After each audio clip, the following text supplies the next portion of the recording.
취재 기자와 한 걸음 더 들어가 보겠습니다. 정치부 이희정 기자가 나와 있습니다. 자, 이 기자, 이 발사체에 대해서 지금 한미 당국이 분석을 하고 있는데 정확하게 어떤 발사체였는지는 아직 결과가 나오진 않은 거죠? 네, 맞습니다. 이 발사체 종류와 또 궤적에 대해서는 아직 명확하게 확인된 게 없습니다.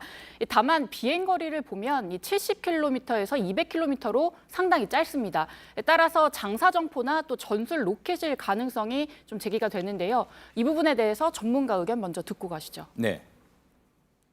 이미 실전 배치되어 있다고 보는 300mm라고 보는 거예요. 북한에서 이야기하는 방사포 탄도형이지만 미사일이라고 보기 뭐한 그런 약간 포에 가까운 로켓이다라고 통상 이야기합니다. 시험 발사가 아니고 중요한 것은 훈련이라고 생각하는 거죠.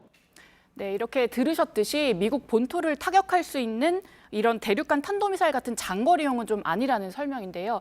따라서 미국과의 어떤 극단적 대립은 좀 피하겠다라는 또 북한의 의도도 읽힙니다. 예.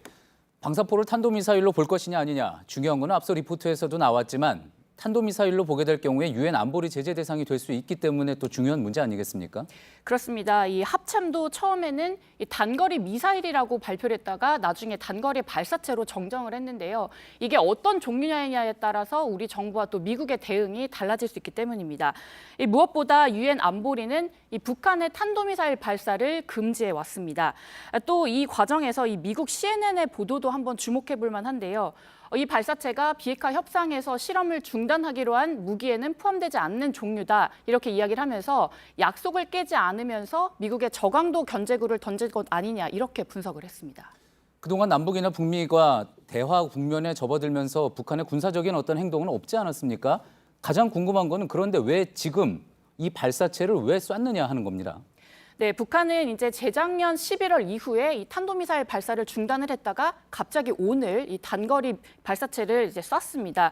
무엇보다 지난 2월 이 하노이 정상회담 이후에 미국이 계속 대북 제재를 이어가면서 또 빅딜로 압박을 하는 상황에서 어떻게 보면 미국의 이 태도 변화를 촉구하는 압박 내지는 경고성 메시지를 썼다 이렇게 볼 수 있습니다.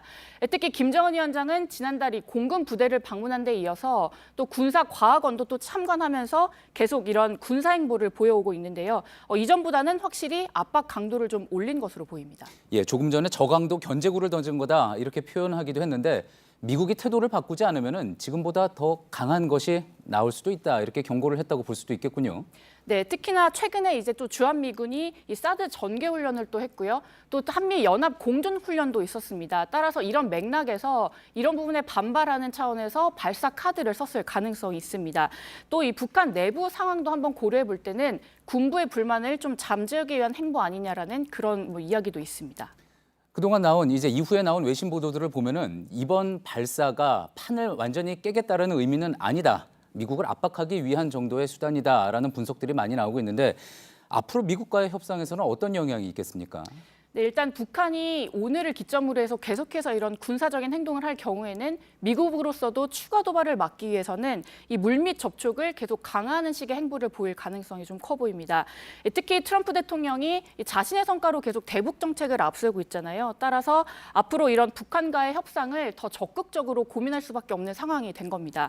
이번 발사가 앞으로 이런 미국의 전략을 바꾸게 하는 계기가 될지 아니면 이번 판의 이 대화의 판을 흔들 악재가 될지는 조금 더 지켜봐야 할 것 같습니다. 예, 정치부 이희정 기자였습니다.